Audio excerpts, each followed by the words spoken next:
You ain't got nobody fat cheese. I see that.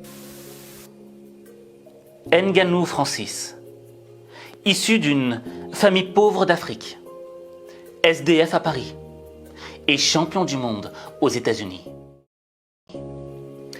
Je te garantis que son histoire va littéralement transformer ta vie. Alors, si tu crois en toi, regarde ça.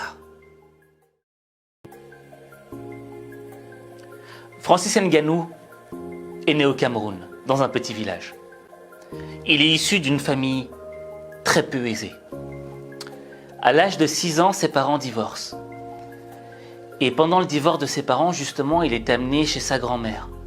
Sa grand-mère avait déjà d'autres enfants qui étaient déjà là. Mais ces autres enfants faisaient comprendre à Francis qu'il ne faisait pas partie de la famille. Ils l'ont rejeté. Ils n'ont pas voulu l'intégrer. Et ça, c'est déjà une des premières, je dirais, blessures, une des premières méchancetés de la vie qu'a dû vivre Francis Ngannou. Ensuite, il a été d'école en école. Et le fait de changer d'école a fait qu'il n'a pas pu vraiment s'intégrer avec ses camarades d'école. Il était toujours un petit peu rejeté, celui qu'on laisse au fond de la classe. J'ai grandi. Je suis né d'une famille très pauvre. On a toujours eu à manquer de tout. Toute mon enfance, je l'ai passé de gauche à droite et ça fait que j'ai jamais eu d'attache. À chaque fois, je devais passer une année scolaire dans un établissement et l'année prochaine, je devais le passer dans un autre. J'avais jamais d'amis, ni même de camarades de classe. Je pense que c'est ça qui a développé mon côté solitaire. Arrivé à l'adolescence, Francis se dit qu'il aimerait bien être architecte, parce qu'il aime bien les maths et il sent qu'il est capable de lire un plan. Ou bien avocat, parce que lorsque ses parents ont divorcé et qu'il a vu les honoraires d'avocat, il s'est dit « mais il y a moyen de se faire de l'argent et je pourrais au moins aider ma famille ». Mais c'est là que le bas blesse. Tu vois, Francis avait ses rêves là, mais il est très vite retombé sur terre. Parce qu'il a dû aller travailler dans les mines de sable. Travailler dans les mines de sable juste pour ramasser un salaire de misère afin de manger, afin de pouvoir aller à l'école. Et le temps passant, année après année, à force d'avoir travaillé dans ces mines de sable, il y a un moment où Francis se pose des questions. Il se pose des questions sur sa vie, sur où est-ce qu'il en est. Qu'en sera-t-il de son avenir s'il continue à travailler justement dans ces mines de sable ? Une vie pas animée, pas ambitieuse, pas rien. Les gens, il y a certains, ils font ça à 20 ans, ils sont pareils ici. Et moi, ça me faisait peur. Surtout quand je voyais des plus âgés qui touchaient peut-être le même salaire que le jeune qui fait ça pour payer sa scolarité. Et ça me faisait paniquer. Je ne pouvais pas. Bref, à l'âge de 22 ans, Francis décide de partir dans la capitale économique du pays, Douala. Et il décide d'y faire de la boxe. Pourquoi la boxe ? Eh bien, quand il était petit, un jour, il avait vu un poster de Rambo. Et tu sais, Rambo, il est hyper fort, hyper musclé. Et le petit, ça l'a inspiré. Et il s'est dit, je veux être fort, comme Rambo. Et au fur et à mesure, il a découvert la boxe, les sports de combat. Et il s'est dit, je veux être champion de boxe. Et c'est la raison pour laquelle il est parti dans la capitale économique du pays, Douala. Alors, au début, bon, il a 22 ans, donc les gens le disent, mais Francis, c'est un peu trop tard pour que tu deviennes champion du monde, tu vois. Les gens commencent très tôt, à l'âge de 10 ans, quand ils sont jeunes, et tu dois maîtriser les bases et les techniques. Non, Francis, vraiment, oublie, c'est impossible pour toi. Mais Francis décide d'y aller quand même, il est déterminé, tu vois. Et ça vaut mieux d'essayer plutôt que de retourner travailler dans les mines de sable. Alors, lors de ses premiers combats, Francis, il se fait déchirer. C'est normal. Les adversaires sont beaucoup plus expérimentés que lui, beaucoup plus rapides que lui. À 22 ans, commencer la boxe, c'était perdu d'avance. Surtout que j'étais déjà un poids lourd qui n'avait jamais fait du sport dans sa vie. Les gens ils disaient que j'étais fou, que j'avais perdu la tête. Le jour où j'ai mis les gants pour la première fois, les mecs en face de moi, ils étaient très rapides. J'arrivais pas à les toucher, ils me touchaient quand ils voulaient. J'ai compris que c'était pas gagné. Lors de mon premier combat, c'était difficile aussi. Parce que je me suis fait toucher au premier round. Il y a eu un clic dans ma tête. J'ai pris les choses en main. Tellement j'étais agressif que l'arbitre a dû arrêter le match. Mais il était évident que je devais quitter le Cameroun, aller autre part ailleurs où j'aurais plus de chances dans la bourse. Mais l'atmosphère pour Francis était trop négative. Tu vois ce que je veux dire? Tout le monde le regardait bizarrement. Les gens disaient mais tu n'y arriveras pas, ça ne sert à rien. Et Francis comprend que, en restant dans cet endroit, c'est vrai, il n'arrivera à rien. Et il est temps pour lui de partir, de découvrir un autre endroit où est-ce qu'il pourra peut-être réaliser son rêve. Et c'est là que commencent les galères.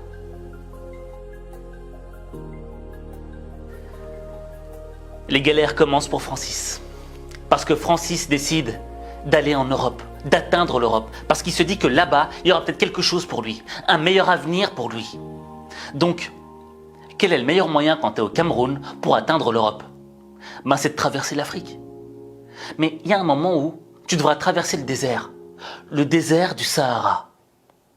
Et tu sais, il y a des passeurs qui font passer plusieurs migrants et ils te mettent genre 25 personnes dans une remorque d'un pick-up. Vous êtes 25 avec peu d'eau. Pourquoi? Parce que si tu rajoutes trop d'eau et trop de nourriture, le pick-up, ben il sera trop rempli, il sera trop lourd et il ne pourra pas avancer, ça va consommer plus. Donc tu vois, les conditions de voyage sont déjà très difficiles. Mais traverser le Sahara, c'est extrêmement dangereux. Parce qu'il y a des voleurs, il y a des brigands, il y a des vrais dangers à traverser le Sahara. Et il y a tellement de gens qui ne considèrent pas la valeur d'un être humain. Tu vois? Pour eux, t'es rien. Tu n'es rien pour eux. Tu n'es qu'un migrant de passage. Ta vie ne vaut rien. Et Francis traverse ce danger en étant totalement conscient de ce qui pourrait lui arriver. Et en laissant sa famille derrière. Donc imagine-toi, il pourrait t'arriver n'importe quoi. Tu pourrais mourir au milieu du désert, personne ne le saurait. Ta famille ne le saurait pas. Elle ne serait jamais prévenue. Et peut-être que le jour où elle serait prévenue, la peine qu'elle ressentirait, de savoir que tu es parti dans ces conditions si difficiles, si horribles. Mais Francis est parvenu à traverser ce désert. Et il arrive au Maroc. Au Maroc, il se retrouve dans le nord, dans le Chamel. Et là, pendant 1 an, il va vivre dans la forêt. Pourquoi? Parce que s'il se faisait attraper par les autorités, il savait qu'ils allaient le ramener dans le sud.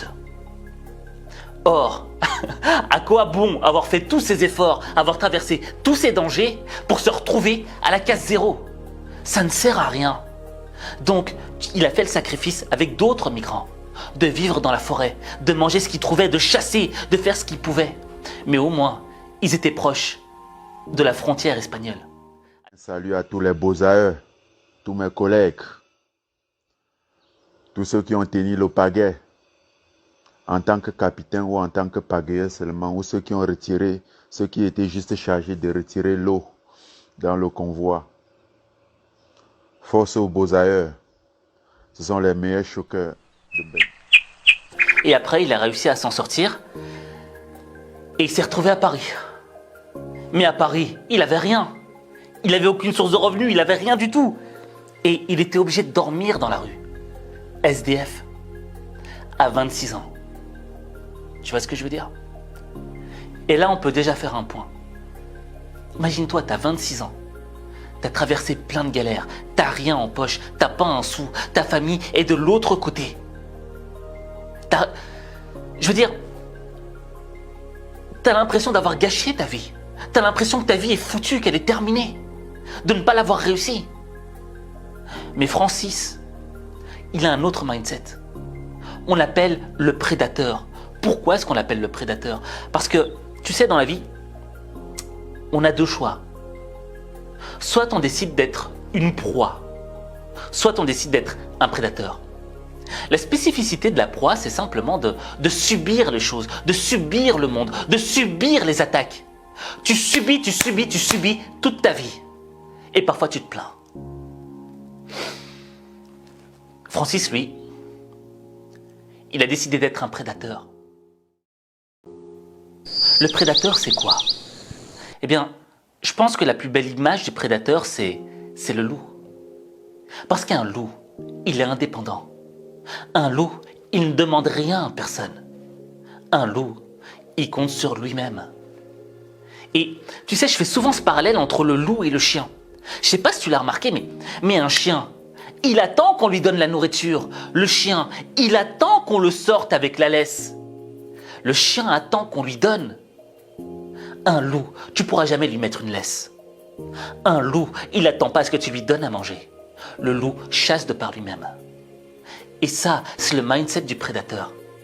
C'est de se dire, je n'attends rien des autres, je compte sur moi-même parce que je suis responsable de ma vie, je suis responsable de mes rêves. Et tu sais, quand Francis arrive à Paris et qu'on lui dit, oui mais tu sais Francis, c'est pas facile ici à Paris, c'est dur, c'est pas ce que tu crois, c'est pas le paradis. Voici ce que répond Francis. Ceux que j'ai rencontrés, ils me disaient, tu risques d'être déçu. La France, c'est pas aussi le paradis tel que tu t'imagines. J'ai dit, mais je veux pas le paradis. Le paradis dont je rêve, c'est le paradis que moi j'aurais créé. Et croyez-moi, je vais créer mon paradis. Et là où certains se seraient dit, c'est bon Francis, tu y es arrivé, t'es en Europe, t'as fait le job. Eh bien non. En réalité, tout ne faisait que commencer. Et donc, tu sais, quand Francis Ngannou arrive en France, à Paris, quelle est la première chose qu'il fait? Il cherche une salle de boxe. Parce qu'il a toujours ce rêve qui habite en lui, devenir champion de boxe. Alors il va chercher une salle, et il trouve une salle. Et là, il y a un moment, il y a un coach qui le regarde en train de boxer, et il voit ses mouvements, et il voit comment est-ce qu'il boxe. Et à un moment, il lui dit, mais Francis, tu devrais faire du MMA. Ça correspond plus à ton style. Et Francis, qu'est-ce qu'il répond? Ouais, d'accord, je le fais. Même s'il ne savait pas c'était quoi du MMA. Il ne savait pas c'était quoi du MMA. Mais il devait saisir l'opportunité. Tu vois ce que je veux dire? Quand t'as rien, tu dois saisir chaque opportunité comme si c'était la dernière. Et il l'a saisi. Et il s'avère que Francis Ngannou, c'est un homme qui a une force physique, une force athlétique exceptionnelle, au-dessus de la normale. Tu vois ce que je veux dire? Et ça, c'est important. Je veux dire que, tu sais, chaque personne dans ce monde a reçu un don. Chaque personne dans ce monde a un trésor au fond de soi. Toi, moi, Francis, on a tous reçu un don. D'accord? Francis, il savait le don qu'il avait reçu. Il a reçu une force exceptionnelle. Une force qui lui permettrait d'atteindre justement plusieurs types de sports de combat. Connaissant ce don, il a décidé de le développer, de l'utiliser. Parce que ça ne suffit pas d'avoir un talent. Il faut le travailler ensuite. Et Francis Ngannou, il s'est donné corps et âme pour s'améliorer, pour devenir meilleur. Jusqu'à un jour, atteindre la reine des compétitions du MMA, c'est-à-dire l'UFC.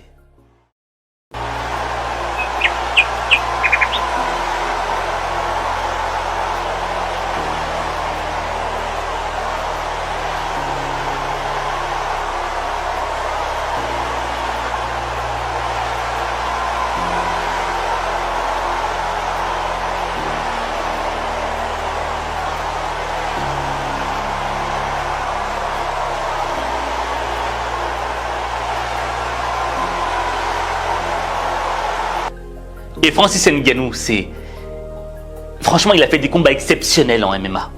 Vraiment des combats de légende. Tu vois, il y a la mise en évidence de cette force pure qu'il a, de ce don qu'il a reçu, mais qu'il a travaillé en même temps. Qu'il n'a pas laissé là. Et là arrive le combat de sa vie. Le combat pour le titre de champion UFC. Face à Stipe Miocic.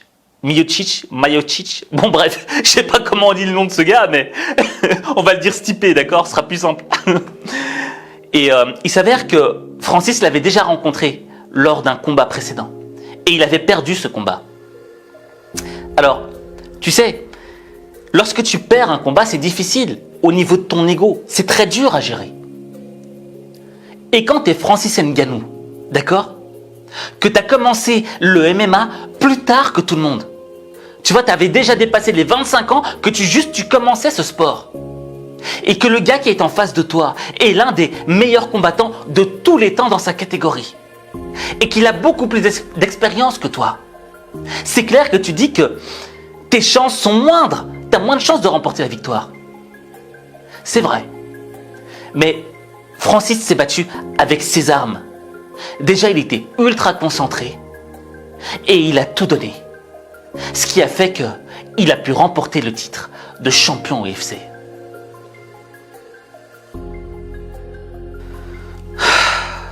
Bon, moi je vais t'avouer que quand j'ai découvert l'histoire de Francis Ngannou, j'avais grave honte. J'avais grave honte de moi-même. Pourquoi? Parce que, tu vois, je me plains beaucoup parfois. Et je me plains pour des choses qui sont tellement débiles quand je vois ce qu'a traversé cet homme. Quand je vois comment cet homme a sacrifié sa vie, comment est-ce qu'il a traversé des dangers, des vraies galères. Ce qu'a vécu Francis par rapport à moi ou par rapport peut-être à toi, c'est rien. Tu vois ce que je veux dire? Et l'idée c'est quoi? C'est pas de te culpabiliser. C'est pas de te dire non, t'as pas le droit de te plaindre, etc.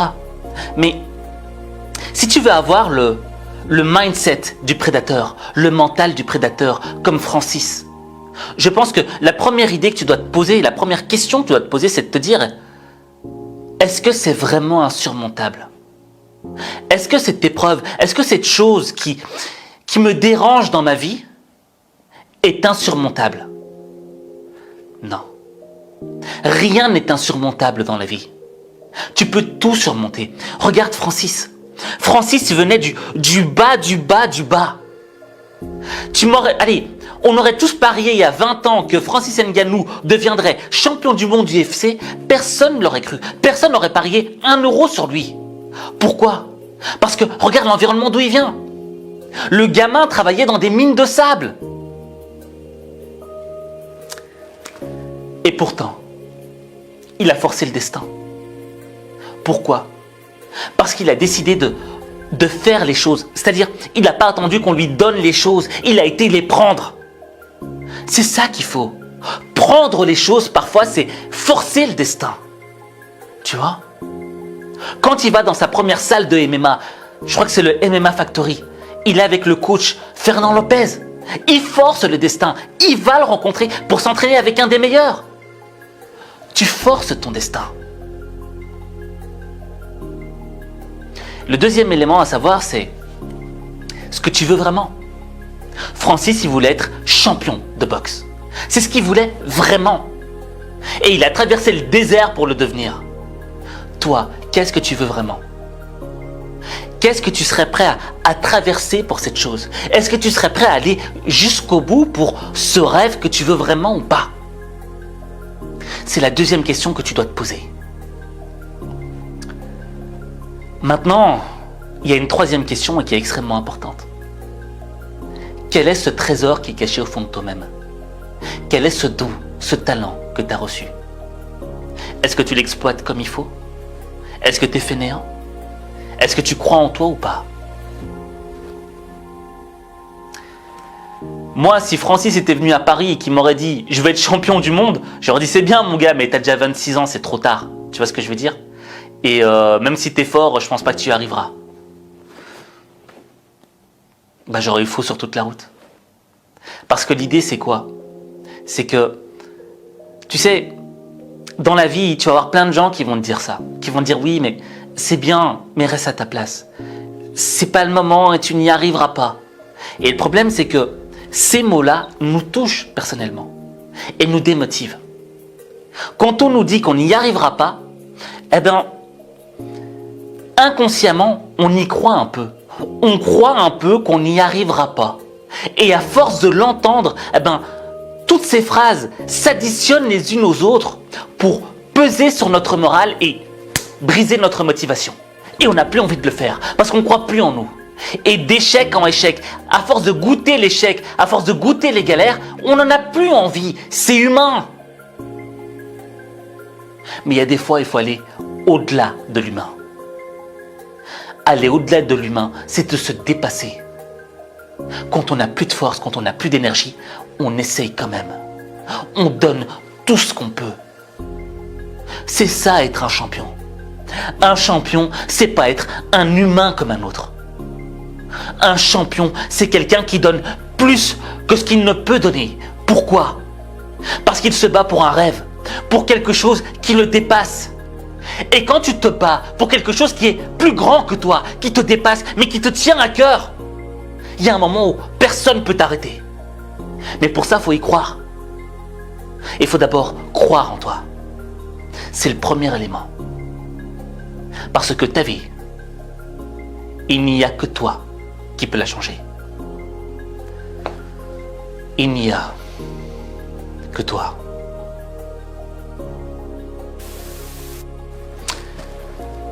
Tu sais, je pense que c'est une des vidéos qui a été la plus difficile pour moi à faire.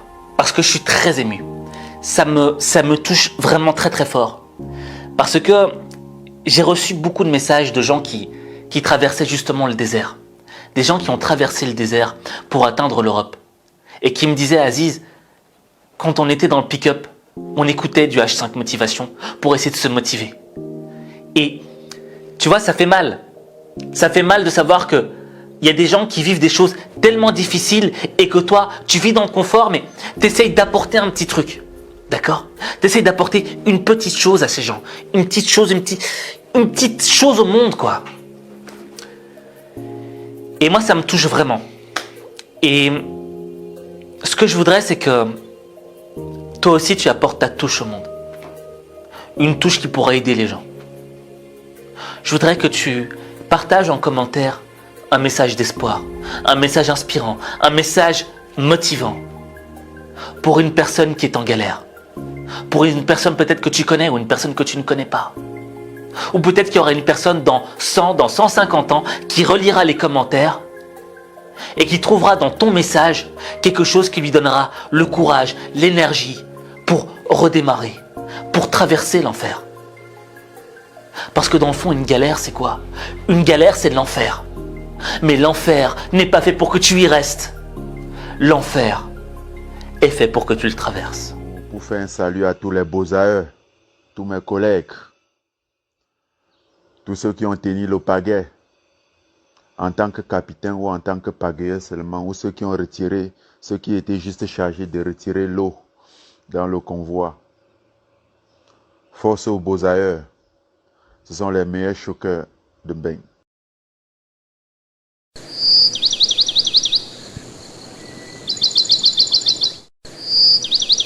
Alors n'oubliez pas le petit pouce en l'air et l'abonnement. Sur ce, je vous dis à très vite dans une prochaine vidéo.